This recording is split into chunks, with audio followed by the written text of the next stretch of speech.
Welcome to மாயா பஜார் நிர்மலா கஜேந்திரன். இன்றைக்கு நாம் பார்க்கும் ரெசிபி தட்டப்பயிறு சாதம். 200 ml கப்பு, 1/4 பாகம் தட்டப்பயிறு எடுத்துருக்கேன். இதை இரும்பு சட்டியில் வாசம் வரும் வரைக்கும் வறுக்கணும், விடாமல் வறுக்கணும். தண்ணியில் ஊற போட்டு குக்கரில் ஊறினதை போட்டு 1/4 டீஸ்பூன் மஞ்சத்தூள், 1/4 டீஸ்பூன் நல்லெண்ணெய் ஊற்றி 3 விசில் விட்டு இறக்கி வைப்போம்.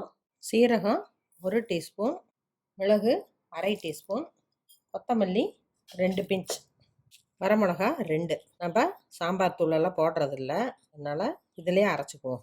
கருவேப்பிலை 10, பூண்டு கொஞ்சம் கரகரப்பாக அரைச்சிக்கலாம். ட்ரையாக அரைச்சிட்டு 2 டீஸ்பூன் தண்ணி ஊற்றி அரைச்சிருக்கிறேன். அம்மியில் அரைச்சா ரொம்ப நல்லாயிருக்கும். சின்ன குக்கரில் 3 டேபிள் ஸ்பூன் நல்லெண்ணெய் விட்டுருக்கேன். கடுகு 1/4 டீஸ்பூன், கடலைப்பருப்பு 1/2 டீஸ்பூன், உளுந்தம்பருப்பு 1/2 டீஸ்பூன், பட்டை 2, கிராம்பு 2, பச்சை மிளகாய் 2, கருவேப்பிலை, சின்ன வெங்காயம் 12. 1 நிமிடம் ஃப்ரை ஆகட்டும். தக்காளி 1 பழம், இதுவும் 1 நிமிடம் ஃப்ரை ஆகட்டும். அரைச்சி வச்ச விழுத போட்டுடலாம். பருப்பு நல்லா வெந்துருச்சு. அதில் இருக்க தண்ணியை கலந்து ஊற்றிக்கலாம். பருப்பு வேக வச்ச தண்ணியே 1 டம்ளர் இருக்குது, அதை ஊற்றிடலாம். வேக வச்ச தட்டைப்பயிறு நாம் 1 கப் அரிசிக்கு 2 கப்பு தண்ணி ஊற்றினா போதும். 1 டம்ளர் தண்ணி ஊற்றுறோம். ரொம்ப ஊற்றினா குழஞ்சி போயிடும், நமக்கு உதிரியாக கிடைக்காது. நம்ம பருப்புலேயே மஞ்சத்தூள் போட்டுட்டோம், மஞ்சள் போடல, உப்பு மட்டும் போட்டுக்கலாம். தேவையான அளவு கல் உப்பு, 2 பிஞ்ச் பெருங்காய பொடி. தட்டைப்பருப்பு ஜீரணமாகிறதுக்காக போடுறேன். அரிசி 1 கப் எடுத்திருக்கேன். இதை கழுவிட்டு 10 மினிட்ஸ் ஊற வைக்கணும், அப்போ தான் சாதம் சாஃப்டாக கிடைக்கும். அரிசியை போட்டுடலாம். உப்பு காரம் 2யும் டேஸ்ட்டு பார்த்துக்கலாம். உப்பு பத்தில் கொஞ்சோண்டு போட்டுக்கலாம்.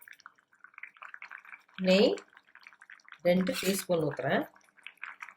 மூடி போட்டு வெயிட் போட்டுடலாம். மீடியம் ஃப்ளேமில் வச்சோம்னா நமக்கு அடிப்பிடிக்காது. 5 மினிட்ஸ் வைப்போம்.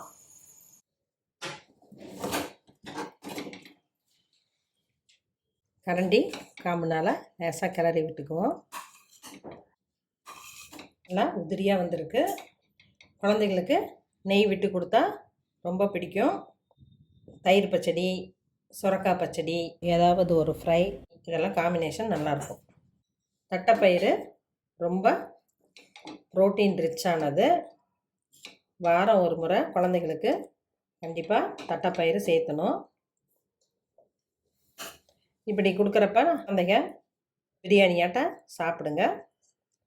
கொஞ்சம் காரம் கம்மியாக போட்டுக்கலாம் குழந்தைங்களுக்குன்னா. தட்டைப்பயிறு சாதம் ரெடி ஆயிடுச்சு. குழந்தைங்களுக்கு கண்டிப்பாக பிடிக்கும்.